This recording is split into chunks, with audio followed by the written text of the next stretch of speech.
Hello everyone, my name is Anand and this is week 2 assignment.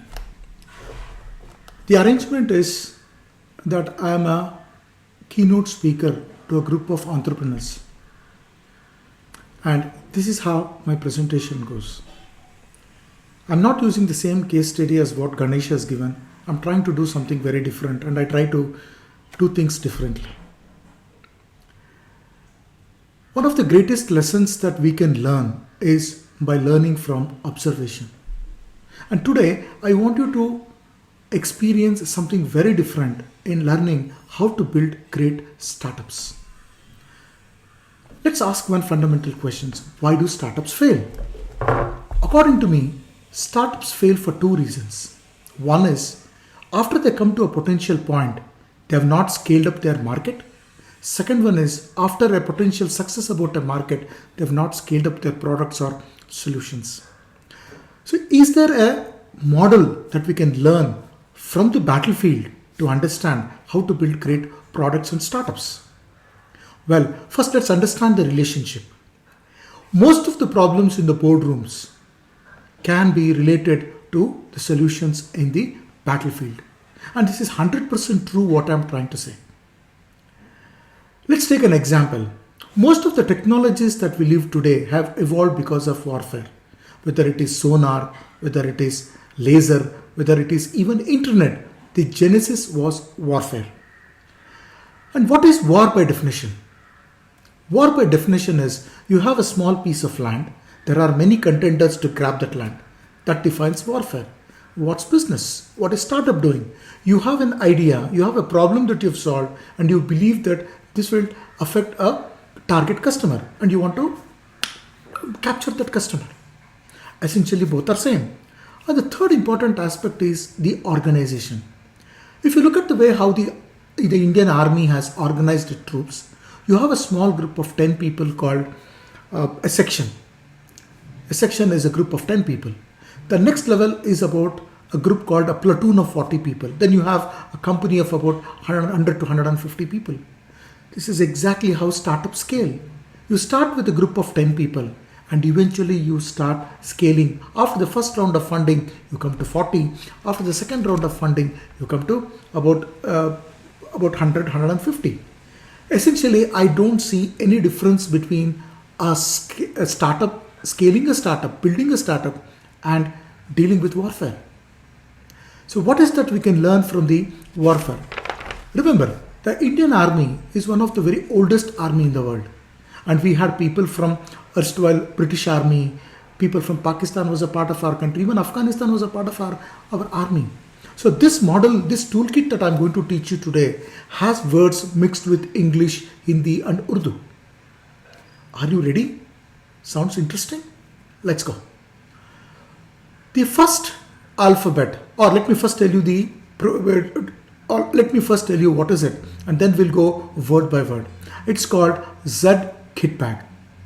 Z is the last alphabet in the 26 alphabet characters and kit bag is the bag what a soldier would wear. Now, what is meant by Z? Let's take character by character. Z stands for Zamini Nishan. Before any operation is planned, an extensive research is done about the lay of the land. It is understood what kind of land is it, what kind of terrain is it. Is it a mountainous terrain, is it a forest terrain, is it a water body or is it a desert? And then they also look at, they understand the strength of the land. Is it like wet soil? Can this soil take the weight of a truck? Can this soil take the weight of a tanker? All these things are analyzed. It is also important to understand that even in business, we need to do the lay of the land, what we call as an environmental scan. Before you get into an environmental scan or before you start a startup, you need to focus on who is your target customer. What is the target market that you are looking at? How can you build solutions? And what are the entry criteria? What are the entry barriers that you have? What are the 5 forces of strategy from Michael Porter that is being currently applied there? Who are the leaders? Whom are you competing with? So this environmental scan is very important. The second character is K for Khabar. Khabar is about intelligence. It talks about Cover about your enemy, cover about yourself. How many of them are there? What is their strength? What is their USP? What kind of attack we should do? Is it just enough that I come, take a group of about 10 people with NSG commandos? Is it possible to eliminate them? Or is it something that I have to have an artillery support and air support for it? So you need to really understand the strength of the competitor in the market. You need to get the cover of your competitor, cover of your market. This is exactly what is required. Also, you need to look at which is the weakest point in your competitor. Where will you make maximum returns when you hit at what weakest link in your competitor business? What is the risk-taking appetite of your competitor? How long will they sustain your pain? All of this is about cover. Cover is not just about cover about your enemy. You should also have cover about yourself. You need to know where you are, what is your strength, how can you deal with the strength of your enemy, how can you maximize the weakness of your enemy. And you need to build this cover. And cover here is trying to understand the strategic intent of our business. The third character is called irada. I stands for irada. Irada is nothing but the strategic intent. Now, irrespective of whatever you do, if your entire organization does not understand the strategic intent in the same language, I'm sure your business is going to fall apart in no time. So irada has to be crystal clear.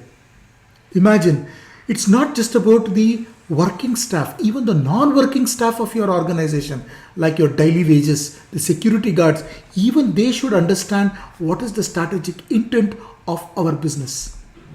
That should be so simple to understand. Now, in order to just understand, imagine what's going to happen here if there is no proper understanding. You are into an operation, your commander is not there, or there is a communication failure. At that point in time, imagine if the irada is not clear, what actions will your troops take? The troops have to assume orders in the absence of orders.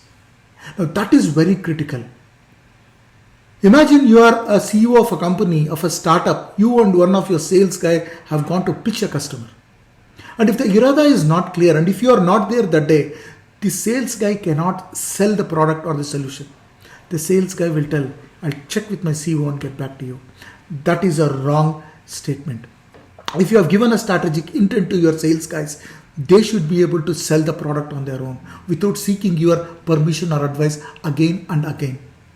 In the absence of orders, your team should know how to take orders, how to assume orders. And that can happen only if you have shared your strategic intent of your startup with utmost clarity. The next is about T. T is about tarika, or the methodology in which you apply. How are you planning your operations? Phase 1, Phase 2, Phase 3. Who is the commander in Phase 1? How do you know you are in Phase 2? Who is the commander in Phase 2? What is the communication protocol? What is my task in this? Now, everything has to be crystal clear, and that has to be something that is constantly changing as well. You cannot draw a plan at the beginning of the year and say, for the next 2 years we execute this. You'll be thrown out of business. While irada is clear, methodology must change. Ladies and gentlemen, this is what we call as agility in our organizations. Everybody should be aligned to a common mission, and everybody should deliver. It's very important that we have everybody very clear about the methodology that we work in. And that can only happen if the strategic intent is clear. The next word is B. B starts for bandobast, or administration. In order to build a startup and build solutions, how many people do I need? Which part of the country do I need? Which departments do I have to hire? What is the experience that I need to look at? What is the area? Now remember, you may be creating a startup and scaling it up now. So you have to expand, right? You have to expand. Now expansion is not becoming fat. Expansion is drawing new boundaries, right? Drawing new boundaries in the market space. So how are you going to do that? What's going to be your ultimate administrations that you would do? That's very important. Now, in order to do this operation, what artillery support do I need? How much do I need? Do I need artillery support and air support? What happens if the artillery support fails? What happens if the air support fails? What is the plan B? What is the plan C? What is the plan D? When you should retreat back safely? All of this have to be given with clarity, and everybody should understand this part of it. The next is called administration. It's in English now. It's called administration. Now, what is administration? Now, in order to run your business, where is the ammunition coming from? When you run your operation, where is the ammunition coming from? Which troops are coming? Who will come till when? What is the handover protocol? How are we communicating? All of this are administration. In the business, it's all about how many people are we hiring? Where are the budgets coming from? Where are the laptops coming from? Do the laptops have our company specific images? What security protocols are you following? All of this come under administration. Remember, any operation which is successful or failure in military is because of admin and logistics. The same is true with the business. You will be able to have a great startup, but when you want to scale, you may have a great idea, but if you do not have cash flow, if you do not have a good solution roadmap, you're going to fail. And many businesses have in fact failed because, or in fact many startups have failed because of lack of clarity on the funding part of it. Who's going to fund it? And finally, the last very important is G. Now, before I tell you what is G, let me tell you the operational aspect of it. Imagine if your troop decides to capture a hill at 6 a.m. in the morning. That's the strategic intent. And if you are very sure that your enemy is there at 6 a.m., you are reaching there at 6 a.m. And if you want to create a kind of a confusion or a chaos in that area, you will ask your Air Force to come and put some bombs at 5:55 a.m. So what happens in reality? At 5:55 a.m. from nowhere, your Air Force will come and bombard the entire place. Now there is complete chaos. When your enemy comes in, your army will attack them. That's it. Your operation is successful. Now imagine if your watch and your Air Force watch is off by 5 minutes. Your Air Force is going to kill your own troops. Now this is what is happening in organizations. We have split the organization into multiple departments. Each department is running its own time. There is nothing called Gadimilov here. What is going to happen if your time to market is high? Apple lost $450 billion last year, not because of their problem, it's because of COVID problem. But they lost $450 billion market share because they launched their product 1.5 months late. So Gadimilov is important. Everybody, every department should understand the strategic intent, the importance of the time, and then execute it. Now let's summarize it again. What is Z kit bag? Zamini Nishan, the lay of the land. K stands for Khabar. It is intelligent about your competitor, intelligent about yourself. I stands for Irada, the strategic intent of our business. T stands for Tarika or Tarkib or its methodology in which we execute. P stands for Bandobast. A stands for administration. And G, the most important, Gadimilov. I see no difference between planning a startup and planning a military operation.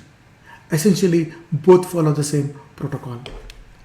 It is extremely important for all of us to understand that it is not enough that when you are trying to do a startup, look at only history and solutions from startup. You don't have to look at only at Domino's. You don't have to look at only at foreign companies. Our own organizations in our wonderful country can give you wonderful lessons to do a successful startup. So what are the 3 important lessons that I drew from this narrative? The first important lesson that I learned is Z kit bag. Every alphabet in it has been designed with a specific purpose. And if you miss one, you are missing a lot of things. The second important is you need to know your strength. If you try to do a plan without knowing your strength and market, you are bound to fail. And the third and the most important thing is, in order to do this operation, it is not one individual, it is not 2 folks who can do it. You need to build a team around it with a great strategic intent. To build great companies, you need people. As in the army they say, अपने किस्मत पर परवसा मत करो, अपने काबिलियत पर परवसा करो. I think we can do great job if we can open our eyes and look what's happening around. Thank you very much. This is Anand signing out.